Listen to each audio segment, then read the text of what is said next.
So you get out. Yeah. And are you rapping by this time? I was rapping before that, because when I was going in there, they was recognizing me. That PBS documentary that you mentioned, it came on in prison. And when I went to prison, I didn't tell no one I rap. I didn't want to go like, yeah, I rap. I just was trying to do my time and get on. But then that PBS documentary came on, and everyone was coming up to my door and shit, or my dorm room, like, oh, hey, I seen you on TV. You didn't tell me you rap, this and that.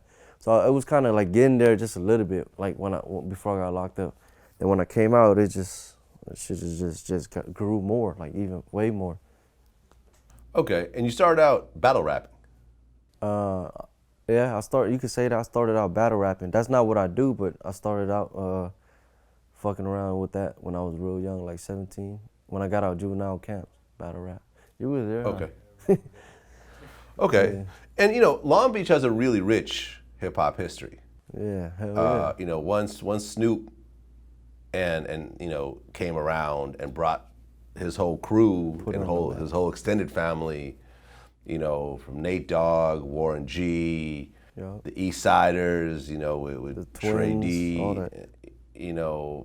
It just goes on and on. Like, before Snoop, you didn't really have a hip hop scene in Long Beach like that.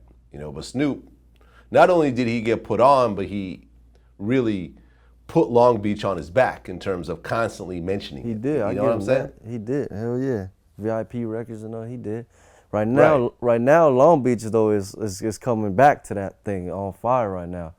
They got so much talent in Long Beach right now. They got Savvy Third. He just signed to Cash Money with Birdman with Baby.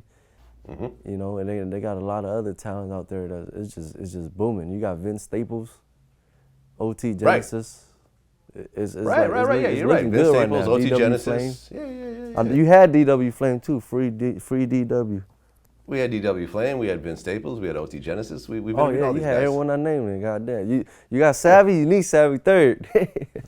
About to get him. So you start rapping before prison.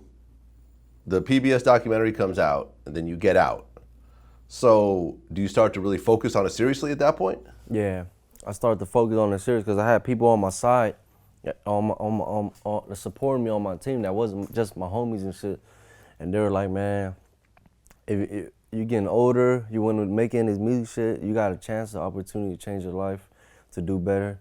You want to make it out, you can't, you got no more room for fucking up. So you gotta, you know what I'm saying? So now I really think twice about shit I do. Okay. Now your street name is Young Shadow. Right. But you use Stupid Young as your rap name. Right. Okay. Well, number one, how come you don't use your street name as your rap name? You said what? How come you don't use your street name as your rap name? Because that's kind of a cool name. I mean, really. Young Shadow? Yeah. It is a cool one. I don't want to use it. I don't know, because I just wanted to. I felt like if I use Young Shadow as my music and my street name, it's gonna be too much attention on my street name, and it'll mix in the music and the streets too much. You know what I'm saying? They always told you can't have one foot in, one foot out. You gotta be all in something. And I feel like that's what it would have done. Because there's a lot of rappers from out here from hoods that they don't use their street name at all either. Okay.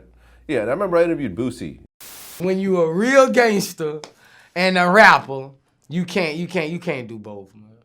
You going down, man. They're gonna find a way to take you down. When they know that you are a real G, bro. If these people know that you can't be both, man. You can't have one foot in, one foot out. You can't. Yeah, I mean, he went to prison, and somehow, luckily managed to beat a murder charge. Right. You know what I'm saying? But that was because he was trying to do both, and it caught up with him, and luckily he had the money to beat it. But most people don't. Exactly. Okay, so you get out and now you're Stupid Young. Now, how does that name come about? That name came about when I was in juvenile camp. I was sleeping in my bunk next to another homie, Kyle Edwards. His name's Swiss from Playboy Gangsters. He from out here in West LA, my boy. He's in the pen right now. He got like 15 or 17, some big number.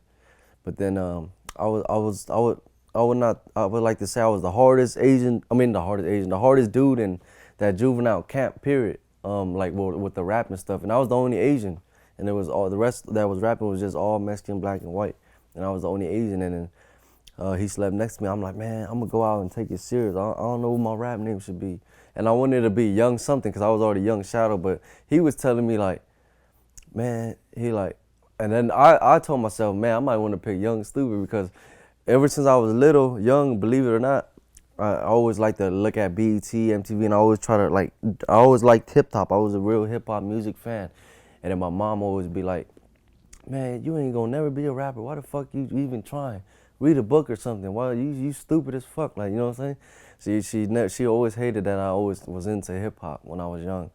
And then I told my boy that story, and I was like, that's why I should pick Young Stupid. But he said you should be something else because Young, there's always a Young something, Young G, Young this, Young that. And he said just do it backwards, Stupid Young, and we just came up with that. Okay. Well, I mean, to be fair with what your mom was saying, there are really just not a lot of Asian rappers, period. Yeah, there's not. So the fact that she was saying you never gonna make it is based on... That shit filled me up though. Yeah. That shit made me want to prove her wrong because now she tell me like she be going like little like play cards with like all the other ladies and shit, and like she be like people's daughters and sons be like, that's your son, like now she proud.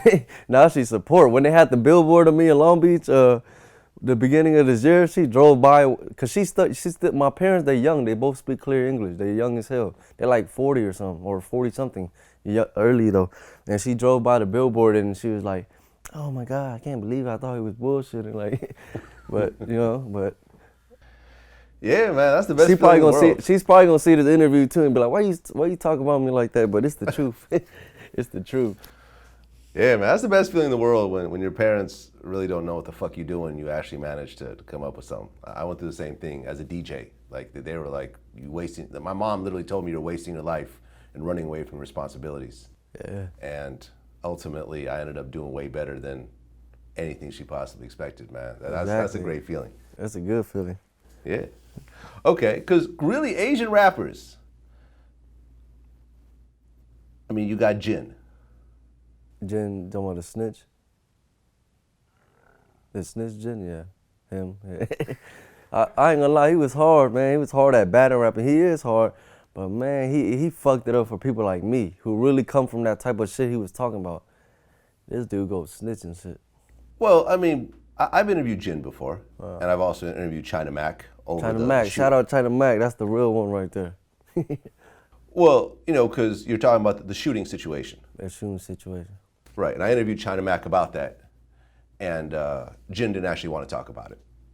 Yeah, because he snitched. Because he snitched. Well, but to be fair, Jin is not a gangster. But before, if you rewind his tapes, he'll be mobbing like a gangster with his homies, and when he do the battle rapping, he does the rapping, he talk about the extra clips and this and that, and he just end up snitching. It was all like a facade. Like my homies, they won't let me do that. If I rap about something that I never did or shit I don't do, they would not go with it. You know what I'm saying? So it was just, okay. Yeah, I mean, to be fair, I've never really analyzed those raps, but when I interviewed Jin, I never got a street gangster feel from him at all.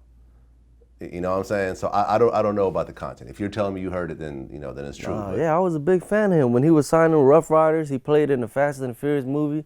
It was just like that whole shit that went down. He didn't have to tell. He could have just stuck to the G code and just didn't tell. That's it. Once you tell, your respect is out the window. Like, don't give me, you know what I'm saying? Well, I mean, I think after that, that's when he turned Christian. Yeah, exactly. You went from a battle rapper talking about this and that to going Christian. So all the million people that seen you and they seen how you were, and I come about, you don't think they're gonna think, oh, he's another Jin or oh, this and that. Like, nah, he fucked it up for the rest of the real Asians, that the very few Asians that's coming out.